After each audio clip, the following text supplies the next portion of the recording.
السلام علیکم رحمۃ اللہ وبرکاتہ۔ علماء اہل سنت علماء سیمانچل کی جانب سے جس میٹنگ کی خبر آپ حضرات تک دی گئی تھی، الحمدللہ ثم الحمدللہ وہ میٹنگ آج بڑی کامیابی کے ساتھ اختتام پذیر ہوئی۔ سب سے پہلے علماء اہل سنت جنہوں نے شرکت فرمائی ان کا میں شکر گزار ہوں کہ انہوں نے قوم کی ضرورتوں کو محسوس کرتے ہوئے اپنا قیمتی وقت چھوڑ کر دور دراز سے جیب خاص کے خرچے سے تشریف لائے۔ میں سب کا شکر گزار ہوں۔ آج ہمارے احباب جاننا چاہتے ہیں کہ اس میٹنگ کا کیا فیصلہ ہوا، کون سا نتیجہ سامنے آیا۔ تو میٹنگ کے جتنے نتائج ہیں تحریری طور پر انشاءاللہ ایک دو دن میں سوشل میڈیا پر آپ حضرات دیکھیں گے، مگر میں مختصر آپ حضرات کو بتا دوں تاکہ آپ بھی مطلع ہو جائیں کہ کیا فیصلہ لیا گیا۔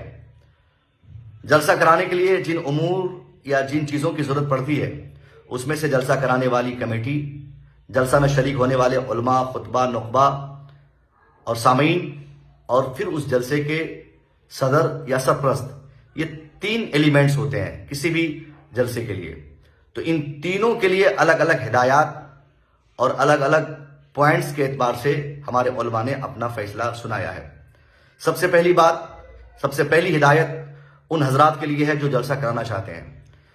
ان کے لیے یہ فیصلہ ہوا کہ کسی بھی گاؤں میں کبھی بھی جلسہ ہو تو جلسہ بلا ضرورت نہ ہو۔ جلسہ کے لیے صرف اور صرف ضرورت یہ ہو تبلیغ دین، یہ مقصد ہو، نہ کہ تفریح قلب ہو۔ یعنی آپ منورنجن کے لیے، دیکھ دکھاوا کے لیے جلسہ نہیں کر سکتے، قطعاً نہیں کر سکتے۔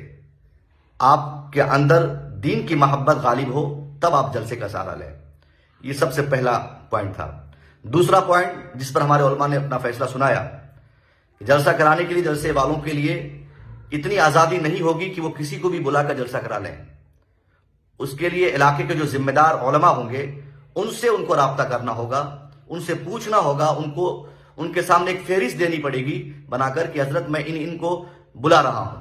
اگر علماء ان کی شرکت کو بہتر سمجھیں گے تبھی اس گاؤں والے کو یہ اجازت ہوگی کہ وہ ان حضرات کو اپنے جلسوں کا حصہ بنائیں، ادروائز کوئی راستہ نہیں۔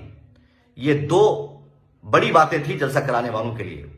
جلسہ سال میں صرف ایک بار اگر آپ ضرورت محسوس کر سکتے ہیں تو صرف ایک بار ایک گاؤں میں ہو سکتا ہے، چھوٹا ہو یا بڑا ہو، چونکہ بہت پیسے خرچ ہو جاتے ہیں۔ یہی پیسے بچ جائیں گے تو مکاتب کے لیے، مدارس کے لیے، اسکولز کے لیے، تعلیم کے لیے خرچ ہوں گے، جلسوں میں نہیں۔ تو یہ تیسرا پوائنٹ تھا جس پر عمل کرنا ہم سب کے لیے بہت ضروری ہے کہ سال میں ضرورتاً صرف ایک جلسہ ہو۔ یہ تو تین پوائنٹس جلسہ کرانے والوں کے لیے تھے۔ چوتھا پوائنٹ بھی انہی کے لیے ہے کہ جلسہ آپ ایک فکس ٹائم کے لیے کریں جس میں نماز عشاء اور نماز فجر قضا نہ ہو سکے۔ 1 بجے تک ختم کر دیں۔ اگر پوری رات کا جلسہ ہو تو 12 بجے تک تقاریری پروگرام ہو، اس کے بعد آپ نعت خوانی کرائیں۔ یہ جلسے والوں کے لیے۔ دوسری ہدایت جو جلسے میں شریک ہونے والے ہمارے علماء خطبہ ہوتے ہیں ان کے لیے ہے، اور اس پر غور کرنا ضروری ہے۔ ہماری اس میٹنگ میں جو فیصلہ لیا گیا وہ سب سے بڑا فیصلہ یہ تھا کہ جلسے میں جو خطیب اور شاعر آتے ہیں ان کا باشرح ہونا ضروری ہے، اور جلسے میں آ کر نماز پڑھنا ان کے لیے لازم و ضروری ہوگا۔ بغیر نماز پڑھے وہ اسٹیج پر نہیں جا سکتے ہیں۔ چہرے سے بھی لگے کہ یہ عالم ہے، چہرہ درست ہو، وضاحت درست ہو، فاسق نہ ہو، اس طرح کی ہدایات دی گئی ہے۔ اور دوسری سب سے بڑی بات شاعر کے لیے ہے کہ کوئی بھی شاعر چاہے ہندوستان سے آئے یا بغداد شریف سے تشریف لائے، اس سے مطلب نہیں ہے۔ اگر وہ شاعر ہمارے جلسوں میں آ رہے ہیں تو ان کو اسی مائک سے نعت خوانی کرنی ہوگی جس مائک کا انتظام ہم نے کر رکھا ہے۔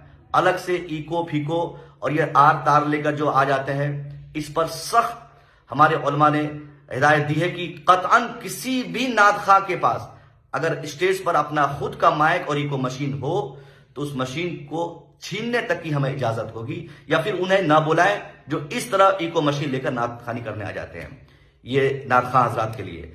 پیر صاحب کے لیے بھی معمولات اہل سنت کا پابند ہونا ضروری ہوگا، چاہے وہ کتنا بڑا ہی پیر ہو اور ان کے کتنوں ہی مریدین ہوں، ان کا معمولات اہل سنت کا پابند ہونا ضروری ہے، تبھی وہ ہمارے جلسوں میں شریک کریں۔ شریک ہوں تبھی ان کو ہم اپنے جلسوں کے لیے بلائیں، چاہے آپ ان کے کتنوں ہی معتقد ہوں۔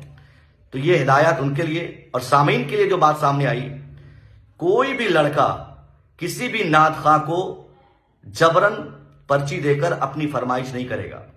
پیسہ دیتے وقت تہذیب، تمدن، ثقافت، اصول، ضابطے، ساری چیزوں کو انہیں ملحوظ خاطر رکھنا ہوگا۔ پیسہ آپ نہیں چھینٹ سکتے، پیسے آپ اڑا نہیں سکتے، آپ بلا وجہ کے نعرے بازی نہیں کر سکتے۔ یہ سامعین کے لیے ہے۔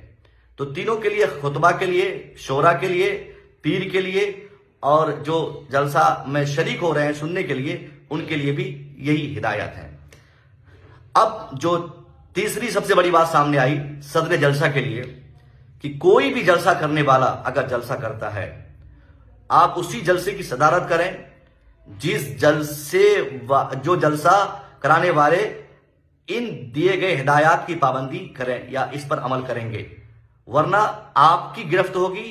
آپ بحیثیت صدر یا تو اس جلسے میں جائیں ہی نہیں جہاں پر خرافات کا اندیشہ ہو، بحیثیت عالم آپ کی ذمہ داری ہوگی کہ آپ منع کریں۔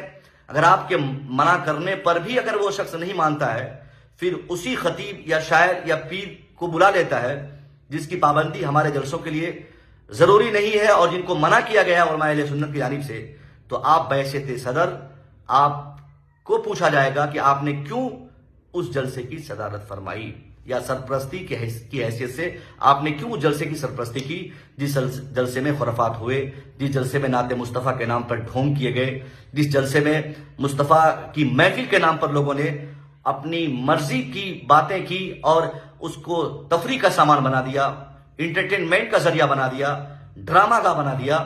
تو ان امور کی پابندی ضروری ہے۔ اس لیے کان کھول کر گاؤں، علاقے، دیہات، مدرسے، خانقاہ، ہر جگہ کے جلسے والے اس کو سن لیں، نوٹ کر لیں کہ جلسہ آپ حضرات، یہ بات صرف سیمانچل کی ہو رہی ہے، ورنہ اگر باتیں اچھی لگیں گی تو آپ حضرات چاہے ہندوستان بھر میں جہاں بھی رہتے ہوں، آپ اپنے یہاں کی ضرورتوں کے اعتبار سے اصول اور ضابطے بنا سکتے ہیں۔ یہ باتیں سیمانچل کے لیے ہمارے علماء نے سامنے لائی ہیں اور یہ ہدایات یہاں کے لیے ضروری ہے، اور باتیں اچھی لگیں گی تو آپ حضرات بھی اس پر عمل کریں گے۔ آپ حضرات بھی اپنے اپنے علاقے میں ایسے قوانین بنائیں کہ با اثر جلسہ ہو۔ جلسوں کے نام پر ہماری قوم کے پیسے پانی کی طرح نہ بہے، اس کی سب سے پہلی کوشش کرنی ہے۔ آج سیمانچل ہندوستان بھر میں تعلیمی معاملے میں سب سے زائد پسماندہ ہے۔ کسی کو اس کی فکر نہیں کہ مسلمانوں کے بچے مزدوری کرنے آج دلی، پنجاب، کلکتہ بھاگ رہے ہیں، ان کی تعلیم کا خرچہ سنبھالنے والا کوئی نہیں۔ تو اگر آپ کے اندر قوم کی محبت ہے، قوم کا درد ہے، خدمت کا جذبہ ہے، تو جلسوں کے پیسے بچا کر یا جلسوں کی تعداد کم کر کے آپ تعلیم پر پیسے خرچ کریں۔ آپ کو علماء اہل سنت، علماء سیمانچل کی تحریک کی جانب سے جس طرح سے بھی تعاون کی ضرورت پڑے گی، انشاءاللہ ہمارے علماء آپ کا تعاون کریں گے، مگر آپ کے اندر محبت دین، محبت قوم، یہ اس سے ظاہر ہونا چاہیے۔ تو یہی ساری باتیں تھی جو سامنے آئی۔ امید کروں گا کہ بہت جلد اس کا ڈیٹیل تحریری طور پر آپ کے سامنے میں پیش کروں، پوائنٹ در پوائنٹ جو باتیں ہوئی تھی۔ تو یہ ساری باتیں تھی، اور کسی بھی جھمیلے میں آپ کو نہیں پڑنا ہے کہ کوئی اعلان کیا گیا، کوئی خاص یہ ہوا نہیں صاحب۔ بہت سارے مشورے آتے ہیں، حالات کے تناظر میں سارے مشورے اچھے ہوتے ہیں، مگر سارے مشوروں پہ عمل کر دیا جائے یہ ضروری نہیں ہے۔ یہ بات سامنے آئی کہ بہت زیادہ پیسوں کی مانگ کرنے والے کسی بھی خطیب یا شاعر کو آپ حضرات اپنے جلسے کا حصہ نہ بنائیں۔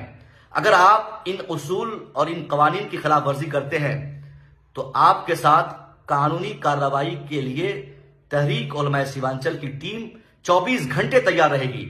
اس کے لیے جس طرح سے بھی آپ کو روکنے کی ضرورت پڑے گی، آپ کو روکا جائے گا، آپ کو